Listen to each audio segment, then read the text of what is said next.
And right now you are looking at live pictures from Ferguson, Missouri, where you can see police presence in there, right there on the streets. Live pictures, police and National Guard on the ready, on the standby in case the folks there get out of hand. Once again, tensions still very high there on the streets.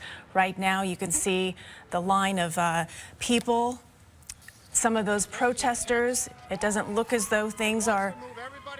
Well, now we see a St. Louis County vehicle, police vehicle, going down the streets there, and you can see the armed guards at the top of that vehicle.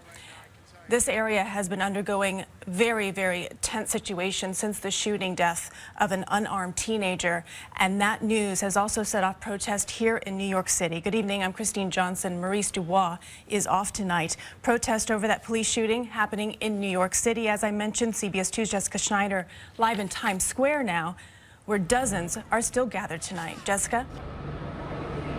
Well, Christine, that's right. Dozens of people have taken to the streets here in New York City tonight, all of them peaceful protesters, and all supporting the unrest and the entire situation out in Ferguson. Hands up, don't shoot. Rallies from Times Square to City Hall, some shedding tears and sharing hugs. The civil unrest reaching the streets of New York. People here showing solidarity with the citizens of Ferguson, Missouri. People all over the country are bubbling over because this is about the boy that was killed in Ferguson, but there are Michael Browns after Michael Browns after Michael Browns. In Ferguson, National Guard troops arrived to keep the peace in the wake of a week of violent protests. Overnight, police officers in riot gear fired tear gas into the crowds of protesters. Police say demonstrators threw Molotov cocktails, fired guns, and looted stores. Giving into that anger by looting or carrying guns and even attacking the police only serves to raise tensions and stir chaos. President Obama addressed the violence in Ferguson after being briefed by Attorney General Eric Holder on the federal investigation into Michael Brown's death. New witnesses to the shooting are also coming forward. Piaget Crenshaw videotaped the aftermath.